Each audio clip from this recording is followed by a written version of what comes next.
Ima twende tutoe sadaka kwa moyo mkarimu kwake Muumba wetu. Yeye ametupa vitu vyote bure, sasa ni wakati wa kumshukuru.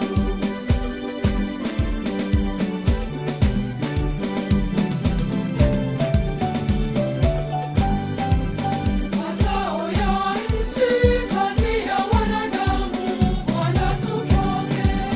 Geuza kuwa mwili na damu yake Kristo, Bwana tupokee. Kwa kunyenyekea na kutubu moyoni, Bwana tupokee.